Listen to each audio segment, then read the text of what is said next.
ಏನು ಹೇಳ್ತಾ ಇದೀಯಾ? ಮಾವನ್ಗೆ ಈ ವಿಷಯ? ನಾನು ಅದನ್ನೇ ಕೇಳಕ್ ಬಂದೆ ಅಮ್ಮ. ತಾತಂಗೆ ಈ ವಿಷಯನ ಯಾವಾಗ ಹೇಳ್ತೀರಾ? ಆದಷ್ಟು ಬೇಗ ಹೇಳಿದ್ರೆ ಒಳ್ಳೇದಲ್ವಾ? ನಾನು ಹೇಳಬೇಕು ಅಂತಾನೆ ಅನ್ಕೊಂಡೆ, ಆದ್ರೆ ಆಗಲಿಲ್ಲ. ಇವತ್ತು ಹೇಗಿದ್ರು ಪಾರ್ಟಿಗೆ ಬರ್ತಾರಲ್ಲ, ಆಗ ಈ ವಿಷಯನ ಮಾತಾಡಿದ್ರಾಯ್ತು ಬಿಡಿ. ನಾನೇ ಈ ವಿಷಯನ ತಾತಂಗೆ ಹೇಳೋಣ ಅಂತ ಅನ್ಕೊಂಡೆ, ಆದರೆ ವಿಷಯ ನಿಮ್ಮ ಕಡೆನ ತಲುಪಿದ್ರೆ ಒಳ್ಳೇದು ಅಂತ ಅನಿಸ್ತು. ನೀವು ಹೇಳಿದ್ರೆ ತಾತ ಖಂಡಿತ ಖುಷಿ ಪಡ್ತಾರೆ ಅನ್ನೋ ನಂಬಿಕೆ ನಂದು. ಹಾಗೂ ಒಂದು ವೇಳೆ ಅವ್ರಿಗೆ ಇದನ್ನೆಲ್ಲ ಒಪ್ಕೊಳಕ್ಕಾಗ್ತಿಲ್ಲ ಅಂತಂದರೆ ನಾನೇ ತಾತನ ಹತ್ರ ಮಾತಾಡಿ ಒಪ್ಪಿಸ್ತೀನಿ. ಪಾಪು, ನಿನ್ಗೊಂದು ಮಾತು ಹೇಳ. ಈ ವಿಷಯ ನನಗೆ ಮೊದಲು ಗೊತ್ತಾದಾಗ ನನ್ನ ತಲೆಗೆ ಬಂದಿದ್ದೆ ನೀನು. ನಾನು ಗರ್ಭಿಣಿ ಅನ್ನೋದನ್ನು ನಿನ್ಗೆ ಹೇಳಿದಾಗ ನೀನೇನು ಅನ್ಕೋತೀಯೋ, ನೀನೇನೆಲ್ಲ ಮಾತಾಡ್ತೀಯೋ ಅನ್ನೋ ಭಯ ಇತ್ತು. ಆದರೆ ನೀನು ನಮ್ಮ ಜೊತೆ ನಡ್ಕೊಂಡಿದ್ದ ರೀತಿ, ನೀನು ಆಡಿದ ಮಾತುಗಳು, ನೀನು ನನಗೆ ಕೊಟ್ಟಿದ್ದ ಧೈರ್ಯ ಇವತ್ತಿಗೂ ನನ್ನನ್ನು ಕಾಪಾಡ್ತಾ ಇದೆ ಪಾಪು. ನನ್ನ ಮಗನೇ ನನ್ನ ಪರಿಸ್ಥಿತಿನ ಒಪ್ಕೊಂಡ್ಮೇಲೆ ಪ್ರಪಂಚದಲ್ಲಿ ಇನ್ಯಾರಿಗೆ ಹೆದರಲಿ ಅನ್ನೋ ಮನಸ್ಥಿತಿ ನನಗೆ ಬಂದ್ಬಿಡ್ತು. ಅವತ್ತಿಂದ ಇವತ್ತುವರೆಗೂ ಈ ವಿಷಯನ ಯಾರಿಗೆ ಹೇಳ್ಕೊಳ್ಳೋದಕ್ಕೂ ನಾನು ಮುಜುಗರ ಪಟ್ಕೊತಿಲ್ಲ. ನೀವಿಬ್ಬರನ್ನ ನೋಡಿದ್ರೆ ಖುಷಿಯಾಗತ್ತೆ. ತಾಯಿ ಮಗನ ಮಧ್ಯೆ ಪ್ರೀತಿ ಮಮತೆ ಇದ್ದರೆ ಸಾಲದು. ಒಬ್ಬರನ್ನೊಬ್ಬರು ಅರ್ಥ ಮಾಡಿಕೊಂಡು ಒಬ್ರಿಗೊಬ್ಬರು ಧೈರ್ಯ ಹೇಳಿ ಜೊತೆಯಾಗಿ ನಿಲ್ಲೋ ಮನಸ್ಥಿತಿ ಇರಬೇಕು. ಹಾಗಿದ್ರೆ ತಾತ ಬರ್ತಿದ್ದ ಹಾಗೆ ಮಾತಾಡಿ. ಒಂದು ನಿಮಿಷ, ಬಂದೆ. ಅಮ್ಮ, ನಾನು ನಿನ್ನನ್ನು ಅರ್ಥ ಮಾಡ್ಕೊಂಡಿದ್ದೀನಿ ಅಂತ ಖುಷಿ ಪಡ್ತಿದ್ಯಲ್ಲ, ಈ ರೀತಿ ಖುಷಿ ಪಡ್ತಿರೋದು ನೋಡಿದ್ರೆ ನನ್ನ ಮೇಲೆ ನನಗೆ ನಾಚಿಕೆ ಆಗುತ್ತೆ. ನಾಚಿಕೆನಾ? ಯಾಕೆ ಪಾಪು? ನಾನು ನಿನ್ನ ಅರ್ಥ ಮಾಡ್ಕೊಂಡೆ ನಿಜ, ಆದರೆ ಈ ರೀತಿ ಅರ್ಥ ಮಾಡ್ಕೊಳ್ಳೋಕ್ಕೆ ನಾನು ಟೈಮ್ ತಗೊಂಡ್ಬಿಟ್ಟೆ. ಎಷ್ಟೋ ದಿನ ನಿನ್ನನ್ನು ಸರಿಯಾಗಿ ಅರ್ಥ ಮಾಡ್ಕೊಳ್ದೆ ನಿನ್ನ ಮನ್ಸಿಗೆ ನೋವು ಮಾಡಿಬಿಟ್ಟೆ. ಮಕ್ಕಳು ಅಂದರೆ ಹಾಗೆ ಪಾಪು, ಹೇಳಿದ್ದನ್ನು ಒಂದೇ ಸಲ ಅರ್ಥ ಮಾಡ್ಕೊಳ್ಳಲ್ಲ. ಹಠ ಮಾಡ್ತಾರೆ, ಕೋಪ ಮಾಡ್ಕೋತಾರೆ. ಅದೆಲ್ಲ ಆದಮೇಲೆ ತಾಯಿನ ಅರ್ಥ ಮಾಡಿಕೊಂಡು ಇನ್ನೂ ಜಾಸ್ತಿ ಪ್ರೀತಿ ಮಾಡ್ತಾರೆ. ಹೌದು, ನನಗೂ ಒಂದೊಂದ್ಸಲ ಹಠ ಕೋಪ ಎಲ್ಲ ಬರುತ್ತೆ, ಹಾಗೆ ಹೊಟ್ಟೆವ್ರಿನೂ ಆಗುತ್ತೆ. ಅಭಿ ನಿಂಗೋಸ್ಕರ ನೆಕ್ಲೆಸ್ ತಂದಿದ್ದು ನೋಡಿ, ನಿನ್ನ ಕೇರ್ ಮಾಡ್ತಿರೋದು ನೋಡಿ ಲೈಟಾಗಿ ಹೊಟ್ಟೆ ಉರಿಯುತ್ತೆ, ಜಲಸ್ಸು ಫೀಲ್ ಆಗುತ್ತೆ. ಆದರೆ ಅದಕ್ಕಿಂತ ಜಾಸ್ತಿ ಖುಷಿ ಆಗುತ್ತೆ. ಹಾಗಿದ್ರೆ ನಿನ್ನ ತಮ್ಮನ್ನ ನೀನು ಮೆಚ್ಕೋತಿದ್ಯಾ ಅನ್ನು? ನೋಡು, ನನಗೆ ಇದೇ ಆಗಲ್ಲ. ಅವ್ನು ನಿನ್ನ ಚೆನ್ನಾಗಿ ನೋಡ್ಕೋತಿದ್ರೆ ಅಂತ ಇಷ್ಟ ಆಗ್ತಿದ್ದಾನೆ ಹೊರತು ಅವನ್ನ ನಾನು ಅಣ್ಣ ತಮ್ಮ ಅಂತೆಲ್ಲ ಒಪ್ಕೊಂಡಿಲ್ಲ. ಬರ್ತೀನಿ.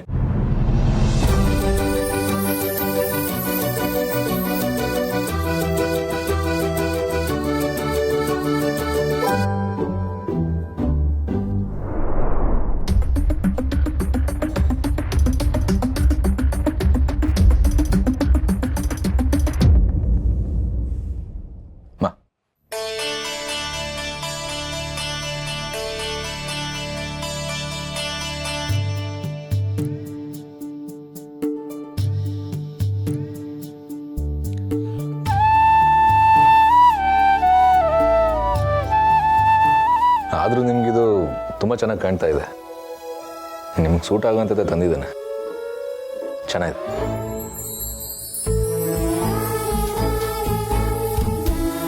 ಹುಚ್ಚ ಹುಡುಗರು, ಮನಸ್ಸಲ್ಲಿ ಪ್ರೀತಿ ಇದ್ರು ಭಿಗಮಾನ ಮಾತ್ರ ಬಿಟ್ಟಿಲ್ಲ.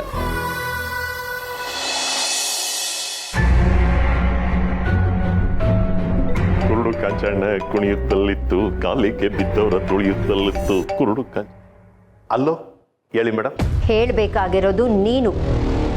ಆ ದತ್ತ ಎಲ್ಲೆಲ್ಲಿ ಹೋಗಿದ್ದ, ಏನು ಮಾಡ್ದ, ಎಲ್ಲ ಕಡೆ ನೀನು ಅವನ್ನ ಫಾಲೋ ಮಾಡಿದೆ ತಾನೆ?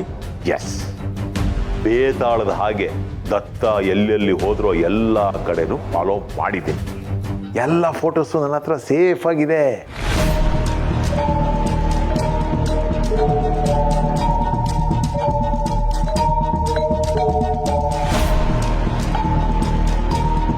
ಸರಿ, ಇವತ್ತು ಆ ಮುದ್ಕ ಈ ಪಾರ್ಟಿಗೆ ಬರಬಾರ್ದು, ಗೊತ್ತಿದೆ ತಾನೇ?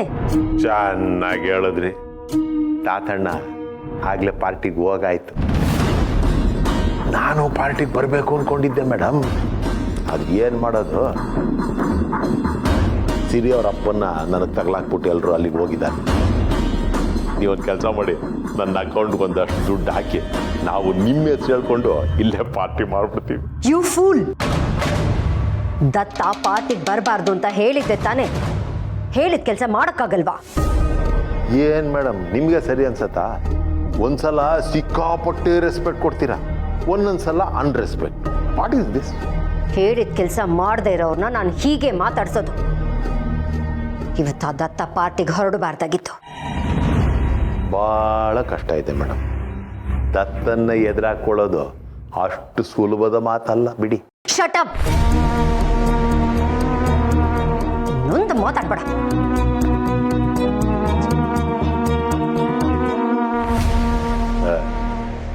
ಒಳ್ಳೆ ಕತೆ ಆಯ್ತಲ್ಲ ಈ ಅಮ್ಮಂದು.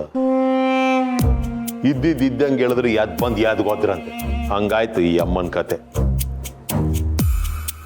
ಹೌದು, ಇಷ್ಟಕ್ಕೂ ಈ ಅಮ್ಮ ದತ್ತನ್ ಯಾಕೆ ಫಾಲೋ ಮಾಡಕ್ ಹೇಳಿದ್ಲು? ದತ್ತನ್ಗೂ ಈ ಅಮ್ಮಂಗೂ ಏನ್ ಲಿಂಕು? ಒಂದು ಗೊತ್ತಾಗ್ತಾ ಇಲ್ವೇ? ಅಲ್ಲ, ಹೋಗಿ ಹೋಗಿ ಶಾರ್ವರಿ ದತ್ತನ್ನ ಎದುರಾಕೋತಾ ಇದ್ದಾಳಲ್ಲ. ಈ ಅಪ್ಪ ಏನಾದ್ರೂ ತೊಡೆ ತಟ್ಟು ನಿಂತ್ರೆ ಭಗೀರಥ ತಪಸ್ಸು ಕೂತಾಗ ಆಗತ್ತೆ, ಭೀಷ್ಮನ್ ಪ್ರತಿಜ್ಞೆ ಮಾಡಿದಾಗ ಆಗ್ಬಿಡುತ್ತೆ. ಈ ಅಮ್ಮಂಗೆ ಆ ಅಪ್ಪನ ಎದುರಾಕೊಂಡು ಏನೇನು ಕಾದಿದೆಯೋ ಆ ದೇವರಿಗೆ ಗೊತ್ತು. ಇವರಿಬ್ಬರು ಜಗಳದಲ್ಲೇ ಕೂಸು ಬಡವಾಯ್ತು ಅನ್ನೋ ಹಂಗೆ ನಾನು ಲಾಸ್ ಮಾಡ್ಕೊಂಡೆ, ಒಳ್ಳೆ ಪಾರ್ಟಿ ಮಿಸ್ ಮಾಡ್ಕೊಂಡೆ. ಒಟ್ಟಿನಲ್ಲಿ ಶಾರ್ವರಿ, ದೇವ್ರು ನಿನ್ನನ್ನು ಕಾಪಾಡಬೇಕಷ್ಟೆ.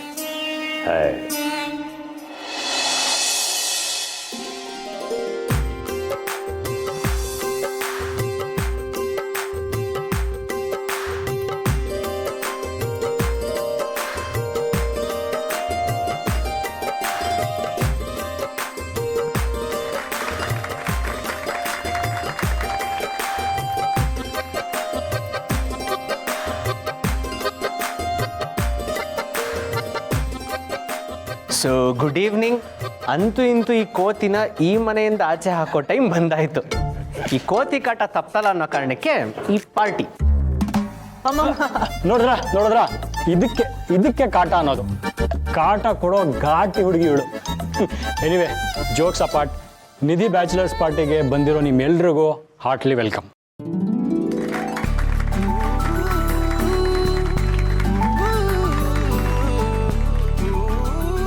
ನಿಧಿ, all yours. Enjoy the party. Thank you so much ದೊಡ್ಡಪ್ಪ. ಕೇಕ್ ಕಟ್ ಮಾಡು.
ದೀಪಿಕಾ, ಪಾರ್ಟಿ ಚೆನ್ನಾಗಾಗಬೇಕು.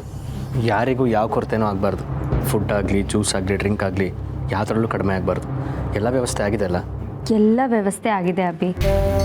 ಪಾರ್ಟಿ ತುಂಬ ಚೆನ್ನಾಗೇ ಆಗುತ್ತೆ.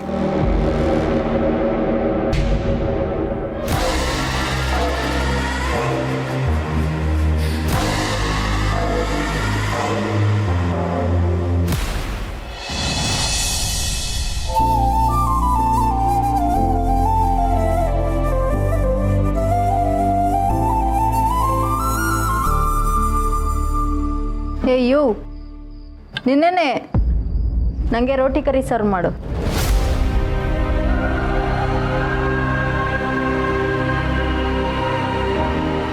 ಸ್ವೀಟ್ ಎಲ್ಲಿ? ಸ್ವೀಟ್ಸು ಅಲ್ಲಿದೆ, ತಗೊಂಡು ಬಾ.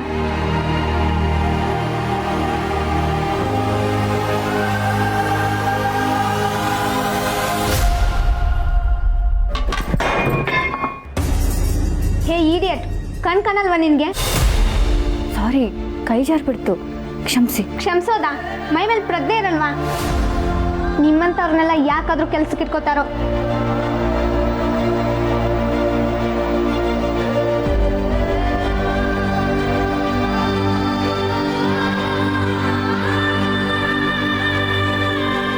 ಈಗ ನೀನು ಯೋಗ್ತೇನೋ ಅಂತ ಗೊತ್ತಾಯ್ತಾ?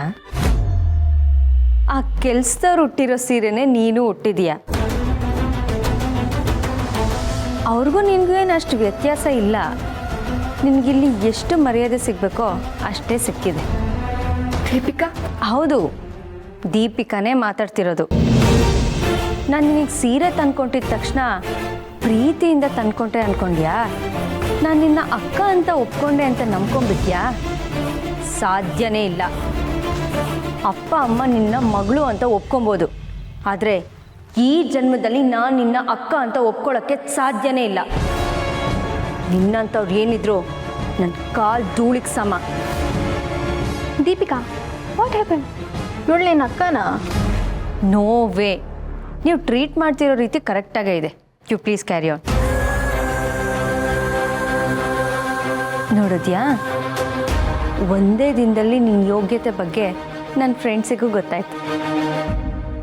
ನನ್ನ ಅಪ್ಪ ಅಮ್ಮನ್ನ ನನ್ನಿಂದ ಕಿತ್ಕೊಂಡು ಅವ್ರನ್ನ ನನ್ನಿಂದ ದೂರ ಇರೋ ಹಾಗೆ ಮಾಡಿದ್ಯಲ್ಲ, ಅದಕ್ಕೆ ನಾನು ನಿನಗೆ ಕೊಡ್ತಿರೋ ಒಂದು ಚಿಕ್ಕ ಶಿಕ್ಷೆ ಇದು. ನಿನ್ನಂತಳು ಈ ಮನೆಗೆ ಸೊಸೆಯಾಗಿ ಬರೋಕ್ಕೆ ಲಾಯಕ್ಕಿಲ್ಲ. ಕೆಲ್ಸದೊಳಗಷ್ಟೇ ಬರಬೇಕಾಗಿತ್ತು. ಆದರೆ ಅಪ್ಪಿ ತಪ್ಪಿ ಸೊಸೆಯಾಗಿ ಬಂದಿದ್ಯಾ. ಹಾಗಂತ ನಿನ್ನ ನಾನು ಅಕ್ಕ ಆಗಿನೋ ಅಥವಾ ಈ ಮನೆ ಸೊಸೆ ಆಗಿನೋ ಒಪ್ಕೊಳ್ಳೋಕ್ಕೆ ಸಾಧ್ಯನೇ ಇಲ್ಲ. ನೀನು ಯಾವತ್ತಿದ್ರೂ ನನ್ನ ಪಾಲಿಗೆ ಕೆಲ್ಸದವಳಷ್ಟೇ.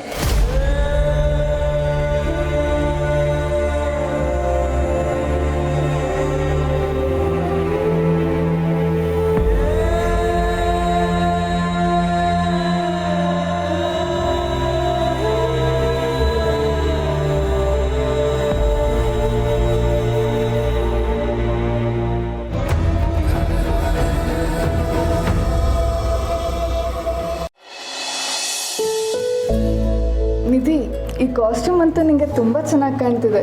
You are looking wow. Thank you so much Priya. ನೀವೆಲ್ಲ ಎಷ್ಟು ಜನ ಬಂದಿದ್ದೀರಾ? ಉಳಿದವ್ರು ಯಾರೂ ಬರಲಿಲ್ವಾ? ಯಾರೂ ಬರಲಿಲ್ಲ. ನೀನು ಅಷ್ಟು ರಿಕ್ವೆಸ್ಟ್ ಮಾಡ್ದಲ್ಲ, ಅದಕ್ಕೆ ಬಂದ್ವಿ. ನೋಡು, ಫ್ಯಾಮಿಲಿಯವ್ರ ಜೊತೆ ಪಾರ್ಟಿ ಕೊಡಿಸಿ ಸಮಾಧಾನ ಮಾಡಬೇಡ. ಫ್ಯಾಮಿಲಿಯವ್ರ ಜೊತೆ ನಾವೆಲ್ಲ ಹೇಗೆ ಎಂಜಾಯ್ ಮಾಡೋಕ್ಕಾಗುತ್ತೆ? ಅದಕ್ಕಂತಲೇ ನಮ್ಮ ಗ್ಯಾಂಗ್ ಯಾರೂ ಬಂದಿಲ್ಲ. ನಮ್ಗದೆಲ್ಲ ಗೊತ್ತಿಲ್ಲ. ಸಪ್ರೇಟ್ ಪಾರ್ಟಿ ಬೇಕೇ ಬೇಕು. ಓಕೆ ಕೂಲ್, ಮೆತ್ತಗೆ ಮಾತಾಡಿ. ಮನೆಯವ್ರು ಯಾರಾದರೂ ಕೇಳಿಸ್ಕೊಂಬಿಟ್ರೆ ನನ್ನ ಕತೆ ಅಷ್ಟೇ. ಇವಾಗೇನು ಪಾರ್ಟಿ ತಾನೇ ಬೇಕು, ನಾನು ಅರೇಂಜ್ ಮಾಡ್ತೀನಿ. ಅರೇಂಜ್ ಮಾಡಲೇಬೇಕು. ನೀನು ಪಾರ್ಟಿ ಕೊಡಿಸಿಲ್ಲ ಅಂದರೆ ನಾವು ಯಾರು ಮದುವೆಗೆ ಬರಲ್ಲ. ಆಯಿತು ಅಂತ ಹೇಳಿದ್ನಲ್ಲ, ಪ್ಲ್ಯಾನ್ ಮಾಡ್ತೀನಿ. ಬಟ್ ಈ ಟೈಮಲ್ಲಿ ಆಚೆ ಹೋಗ್ತೀನಿ ಅಂದರೆ ಮನೆಯವ್ರು ಯಾರೂ ಒಪ್ಪಲ್ಲ. ಅದಕ್ಕೆ ಯೋಚನೆ ಮಾಡ್ತಾ ಇದ್ದೀನಿ. ನೋಡು ನಿಧಿ, ಮದುವೆ ಚೆನ್ನಾಗಿ ಮಾಡಿದ್ರೆ ಫ್ಯಾಮಿಲಿಗೆ ಖುಷಿ, ಪಾರ್ಟಿ ಚೆನ್ನಾಗಿ ಮಾಡಿದ್ರೆ ನಮಗೆಲ್ಲ ಖುಷಿ. ನಿಂಗೆ ನಮ್ಮ ಖುಷಿನ ಮುಖ್ಯ ಅಲ್ವಾ? ಹೌದಮ್ಮ, ನನಗೆಲ್ಲ ಫ್ರೆಂಡ್ಸು ಯಾವಾಗಲೂ ಖುಷಿಯಾಗಿರಬೇಕು ಅನ್ನೋದೇ ನನ್ನ ಆಸೆ. ಸದ್ಯಕ್ಕೆ ಈ ಪಾರ್ಟಿ ಎಂಜಾಯ್ ಮಾಡಿ ಪ್ಲೀಸ್.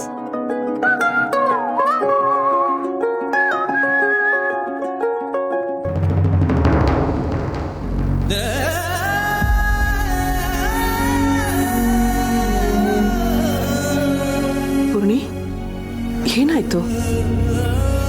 ಏನಿಲ್ಲಮ್ಮ. ಪೂರ್ಣಿ, ನಾನು ನೋಡು, ನನ್ನ ಕಣ್ಣು ನೋಡ್ತಾ ಹೇಳು, ಏನೂ ಆಗಿಲ್ವಾ?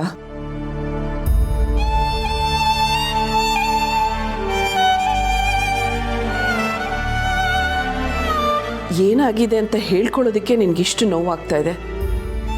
ಹಾಗಿರುವಾಗ ಆಗಿರೋ ಅವಮಾನನೆಲ್ಲ ಅನುಭವಿಸಿ ಆ ನೋವನ್ನೆಲ್ಲ ಯಾಕಮ್ಮ ಮನಸ್ಸಲ್ಲೇ ಬಚ್ಚಿಟ್ಕೊಂಡಿದ್ಯಾ? ಅಮ್ಮ, ದೀಪಿಕಾ ನಿನ್ನ ಹತ್ರ ಹೇಗೆ ನಡ್ಕೊಂಡ್ಲು ಅನ್ನೋದನ್ನು ನಾನೇ ನೋಡಿದೆ. ಆದರೆ ಅವಳು ಈ ರೀತಿ ನಿನ್ನ ಹತ್ರ ನಡ್ಕೋತಾ ಇರೋದು ಇದೇ ಮೊದಲೇನಲ್ವಲ್ಲ. ಹಾಗೆಲ್ಲ ಏನಿಲ್ಲಮ್ಮ, ಅವಳು ಒಳ್ಳೊಳ್ಳೆ. ನಾನು ಅವಳನ್ನ ಕೆಟ್ಟೋಳು ಅಂತಿಲ್ಲ. ನಮ್ಮ ಮಕ್ಕಳೇನಾದರೂ ತಪ್ಪು ಮಾಡಿದ್ರೆ ನಾವು ಅವ್ರನ್ನ ತಿದ್ದಿ ಬುದ್ಧಿ ಹೇಳಬೇಕೆ ಹೊರತು ಅವ್ರನ್ನ ಕೆಟ್ಟವರು ಅನ್ನೋಕ್ಕಾಗಲ್ಲ. ಇದಕ್ಕೂ ಮೊದಲು ದೀಪಿಕಾ ನಿನ್ನ ಹತ್ರ ಈ ರೀತಿಯೆಲ್ಲ ನಡ್ಕೊಂಡಿದ್ದಾಳೆ. ನಾನು ಅದನ್ನು ತುಂಬ ಸಲ ಗಮನಿಸಿದ್ದೀನಿ. ಅದನ್ನೆಲ್ಲ ಸಹಿಸ್ಕೊಂಡು ನೀನು ಸುಮ್ಮನೆ ಇದೆಯಲ್ಲ, ಇದೆಲ್ಲ ಸರಿಯಲ್ಲ ಅಂತ ನಾನು ಹೇಳ್ತಾ ಇದ್ದೀನಿ. ಹಾಗಂತ ನಾನು ಅವಳ ಹತ್ರ ಜಗಳ ಆಡ್ತಾ ನಿಂತರೆ ಮನೆ ನೆಮ್ಮದಿನೇ ಹಾಳಾಗ್ಬಿಡತ್ತಮ್ಮ. ಹೌದು, ಅವಳು ಪದೇ ಪದೇ ನಿನ್ನ ಕೆಣಕೋದೆ ನೀನು ಅವಳ ಹತ್ರ ಜಗಳಕ್ಕೆ ಬರಲಿ ಅಂತ.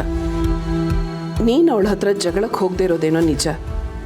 ಆದ್ರೆ ಈ ರೀತಿ ಹತ್ಕೊಂಡು ಅಳಮೂಂಜಿಯಾಗಿ ಮೂಲೆಯಲ್ಲಿ ಕೂತ್ಕೊಂಡ್ರೆ ಎಲ್ಲ ಸರಿ ಹೋಗುತ್ತಾ? ಅಂದರೆ ನೀವೇನು ಹೇಳ್ತಿದ್ದೀರಮ್ಮ? ಮುಳ್ಳನ್ನು ಮುಳ್ಳಿಂದಾನೇ ತೆಗಿಬೇಕು ಪೂರ್ಣಿ. ಅವಳು ನಿನ್ನ ಜೊತೆ ಜಗಳ ಆಡ್ತಿಲ್ಲ, ಆದರೆ ತುಂಬ ನಯ ನಾಜೋಕ್ನಿಂದ ಅವಳು ತಲೆ ಉಪಯೋಗಿಸಿ ನಿನ್ನ ಮನಸ್ಸಿಗೆ ನೋವು ಮಾಡ್ತಾ ಇದ್ದಾಳೆ. ನೀನು ಅಷ್ಟೇ ನಯ ನಾಜೋಕ್ನಿಂದ ನಿನ್ನ ಬುದ್ಧಿ ಉಪಯೋಗಿಸಿ ಅವಳಿಗೆ ಬುದ್ಧಿ ಕಲಿಸ್ಬೇಕು. ಬೈಯೋರ ಮುಂದೆ ನಾವು ನಿಂತು ಬೈದರೆ ಅದು ಜಗಳ ಆಗತ್ತೆ. ಅದ್ರ ಬದಲು ಬೈಯೋರ ಮುಂದೆ ಒಂದು ಕನ್ನಡಿ ಇಟ್ಟರೆ ಅವ್ರು ಬೈಯೋದೆಲ್ಲ ಅವ್ರಿಗೆ ತಟ್ಟತ್ತೆ. ಅದಕ್ಕೆ ಏನಿದೆಲ್ಲ? ಹಾಗಾದರೆ ದೀಪಿಕಾ ಇದೇ ಮೊದಲೆಲ್ಲ ನಿಮಗೆ ಈ ಥರ ಅವಮಾನ ಮಾಡ್ತಿರೋದು. ಅವಳು ಪದೇ ಪದೇ ನಿಮಗೆ ಅವಮಾನ ಮಾಡಿಕೊಂಡೇ ಬಂದಿದ್ದಾಳೆ.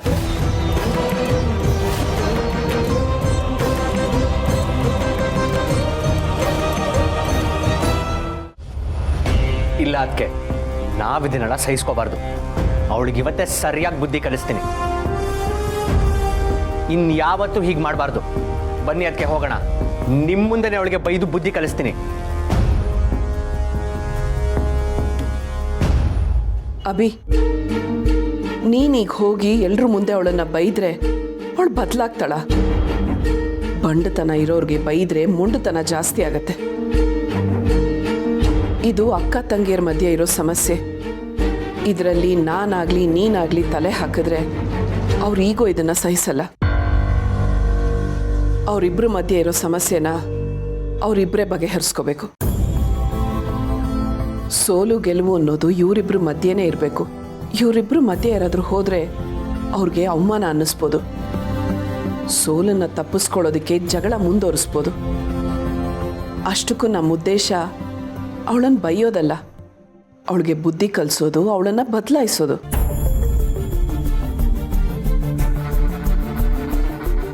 ನೀವು ಹೇಳ್ತಿರೋದು ಸರಿಯಾಗೇ ಇದೆ. ಅದಕ್ಕೆ ನೀವೇ ಅವಳಿಗೆ ಬುದ್ಧಿ ಕಲಿಸ್ಬೇಕು. ನಾನು ಆ ಥರ ಪಟ್ಟು ಈ ವಿಚಾರ ಮಾತಾಡಕ್ಕೆ ಹೋದರೆ ವಿಷಯ ಸುಮ್ಮನೆ ದೊಡ್ಡದಾಗುತ್ತೆ. ಹಾಗಂತ ಸುಮ್ಮನೆ ಅವಳನ್ನ ಬೆಳೆಯಕ್ಕೆ ಬಿಟ್ಟರೆ ಮನೇಲಿ ಸಮಸ್ಯೆಗಳು ದೊಡ್ಡದಾಗುತ್ತೆ. ಹೋಗಿ ಅದಕ್ಕೆ ಅವಳು ನಿಮ್ಮಿಂದಾನೇ ಬದಲಾಗಬೇಕು, ನಿಮ್ಮಿಂದಾನೇ ಬುದ್ಧಿ ಕಲಿಬೇಕು. ನಾನಂತೂ ನಿಮ್ಮ ಜೊತೆಗಿರ್ತೀನಿ. ಅಮ್ಮ, ಈಗ ನಾನು ಹೇಳ್ತೀನಿ, ನೀನೀಗ ಅಲ್ಲಿಗೆ ಹೋಗಿ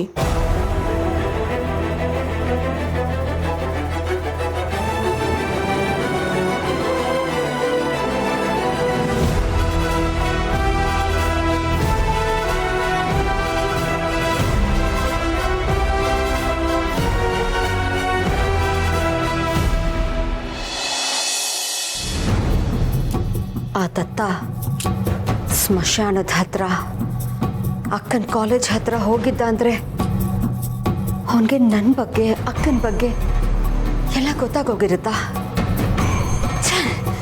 ಆ ಜುಗ್ಗ ಒಬ್ಬ ಆ ಮುದುಕನ ಮಾತನ್ನು ಸರಿಯಾಗಿ ಕೇಳಿಸ್ಕೊಂಡಿಲ್ಲ. ಆ ದತ್ತನ್ಗೇನಾದರೂ ಸಾಕ್ಷಿಗಳು ಸಿಕ್ಕಿ ಅವನು ಇಲ್ಲಿಗೆ ಬಂದು ದೊಡ್ಡ ರಾತ ಅಂತ ಮಾಡಿದ್ರೆ, ಇಲ್ಲ ಇಲ್ಲ, ಹಾಗಾಗಬಾರ್ದು ಅಂದರೆ ನಾನೇನಾದರೂ ಮಾಡಬೇಕು.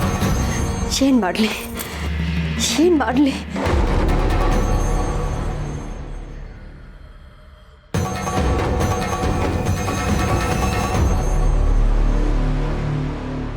ಹಲೋ ಸೆಕ್ಯೂರಿಟಿ, ಪಾರ್ಟಿಗೆ ಬರಬೇಕಾಗಿರೋರೆಲ್ಲ ಬಂದಾಗಿದೆ. ಗೇಟು ಕ್ಲೋಸ್ ಮಾಡಿಬಿಡಿ. ಇನ್ಯಾರನ್ನು ಒಳಗೆ ಬಿಡಬೇಡಿ.